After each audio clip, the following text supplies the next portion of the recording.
delivered her State of the Province address yesterday. I'm joined by the Premier, accompanied by the MEC for Education, Grizelda, Cjiekella-Lecholo, as well as the MEC for Finance, Economic Development and Tourism, Mr. John Block. Mr. Block, I alluded to the fact a little bit earlier that your credibility and your ability to carry out your duties in this very crucial portfolio have come to the fore because of legal challenges that you are facing. Please do correct me if I'm wrong. I understand a warrant for your arrest was issued after you didn't appear for one of the court proceedings. However, that has since been put on hold, as you did explain that there was some discrepancy regarding the date. But in a broader scheme of things, where are you now with your legal challenges, and does it impact on your ability to carry out your duties?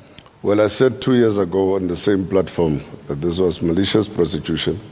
There seemed to be a haste to charge, then there's a delay when the case really has to happen.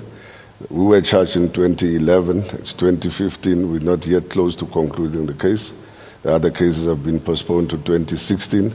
There just seems to be there's not the same haste in concluding the case like there is when it's charging. And then there's this whole media brouhaha about me and whoever is charged with me. I still maintain my innocence. We will prove that in court. The case is ongoing. We hope the one case will at least be concluded this year. With regard to how it impacts on my work, it hasn't impacted on my work. I don't want to blow my own trumpet. Two of the departments I'm leading have received clean audits. Clean as in no matter of emphasis, fully compliant. Two of the public entities that fall under our department, Gambling and the Northern Cape Tourism Authority, have received clean audits.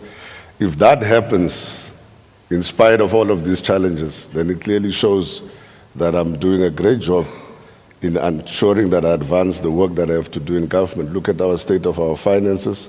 There's been no Section 100 in the Northern Cape. We've spent our money. We've improved our clean audits from 10 departments out of 13, whereas we had 4 in the past. Now we've got 10 out of 13 that have received clean audits. We've got 4 that have achieved the 2014 target of clean audits with no matters of emphasis. To be able to achieve all of that in spite of this drama that surrounds my life must be remarkable, even if I have to say that myself. But it shows that there's focus on the work that we do. We've achieved the goals that we've set for ourselves. We've given leadership to the entire government structure. And the Premier and the rest of my colleagues can attest to the fact that monies that are due to be spent on programs are spent. We have reduced the number of departments that enter into overspending on their budgets. We've held that in control. We've got complete transparency of our budget. You've listed some of our key tourism programs that we've run in spite of all of this drama. So our task is to focus on the work that we have to do, deal with the legal issues as and when they arrive. But our issue is that why is there a hurry to prosecute, to charge, and a delay when it comes to dealing with the real issues in court? And that is an issue that has been worrying us. The second issue is that this prosecution, I may even call it persecution, has been happening for the last 12 years now. It just does not stop. There seems to be a consistent desire to find something. And if you have the time to attend the court proceedings, you'll hear from many of the people that are charged that there is a direct relation to if you can't implicate, then you get charged. So there's almost an agenda that we've got to find something to pen down this one individual. Whoever does not testify in that favor gets charged. There's a lot of questions about this. I don't want to get into it because we're still in court. But we're confident that once the court processes are concluded, our innocence will be proven. But that does not detract me from fulfilling the responsibility for which I was elected and appointed. And as the results show, we seem to be achieving that goal.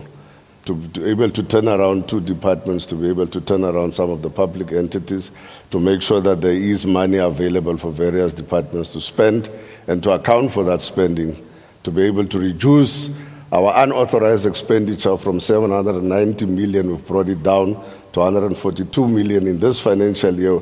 We're looking at wiping it out completely. So there'll be no unauthorized expenditure in the Northern Cape in the next financial year.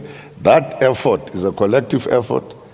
It's backed by a collective that works together to achieve these results, in spite of the side drama that is there. And I think that speaks for itself. The more we persecuted, the more we're going to excel in doing our work. Thank you so much for that elaboration.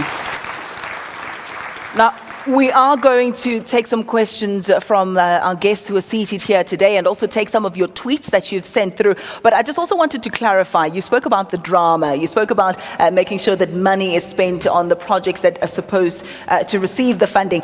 I can't help but bring in quickly the trip to Vegas. A number of MECs haven't gone. I understand it was a hunting exhibition that not only maybe the MECs for economic development and tourism, such as yourself, would be justified to go, maybe someone in environment, but also people in other departments that you perhaps would think, why the need for this individual to go on the trip as well? Also, an undisclosed amount of money was spent on this. Could you tell us a little bit about that trip to Vegas?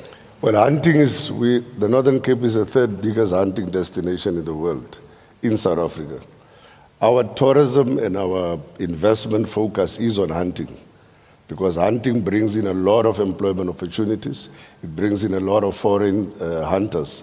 The American hunting industry is one of the biggest clients of the Northern Cape. After them is the Spanish and the rest. This team that went to Las Vegas certainly didn't go there for gambling. They went there to continue to explore further hunting opportunities for the Northern Cape, because you must understand, our hunting outfitters go to Las Vegas, they go and promote their products. But it's important that the government must show support for the hunting industry. The government must show support for the outfitters, but the government must also show that beyond hunting, because people come here, spend 2 weeks to hunt, they spend a week exploring the province. So there's a tourism spend, there is an investment spend, and there's the hunting spend. In the executive, we operate as a collective. I did not go to the Las Vegas trip because I had other commitments. So one of my colleagues can go, because we share information about what needs to happen. Because from time to time, the Premier appoints acting MECs. So even if you are the MEC of health, you need to understand what's happening in economic development, because we are a collective.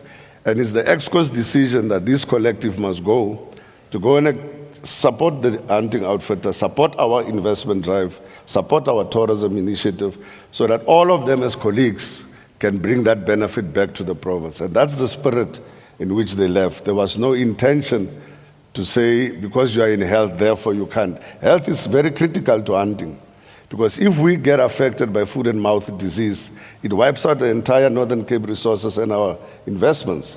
So the health department, together with the Department of Agriculture, has got an important role to play in looking at that. And the MEC for Transport, Safety and Liaison as well. Critical role, because the transport infrastructure is important. The issue of farm attacks is important. Foreign hunters want to know, are we safe when we go and hunt in your destination, given the remote parts of the Northern Cape?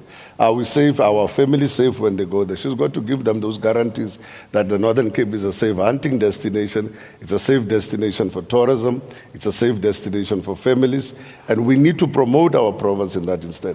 So Las Vegas has always been, it's not the first time. In the last 15 years, it has been our destination for marketing our province because of the large number of foreign and American hunters that come to the convention. And that's why they went there. It's continuously going to be our destination. The Kimberley Diamond Cup, the hunting industry, the largest number of visitors that come to the province are from America. And that's why the American market is critical for us, because it exposes us to these numbers. Their spending is big, because hunting in the country generates more than 7 billion. It's one of the biggest generators of income to the country, with a third, so you can imagine what figures we're talking about. The Americans are big spenders, and the hunters don't come alone, they come with their families, they bring their kids, and that's huge revenue that comes to our province. With regard to tourism accommodation, we are using many of the hunting facilities to accommodate tourists, to accommodate people when they come to the province. So the interaction of tourism, investment, and hunting for the Northern Cape far outweighs the hysteria about the trip. And we think it's important that we should continue to intensify these efforts. We've done the same with Spain. We've gone to Spain to promote because the Spanish hunters are interested in the country. Now the Spanish investment on solar is the biggest in the province. And you link these two, then you find that there's a bigger spin-off to the province. So we're looking at the bigger picture. And we think sometimes the people who speculate on these things only look at the monetary figure. But the returns that come to the province far outweighs what these MECs went to spend. And I can with confidence say I know all of them, they are not gamblers. They wouldn't be able to spend, given the strength of the dollar against the rand, it will be worthless for them to go and gamble there. Let's leave it there. Once again, I thank you so much for elaborating.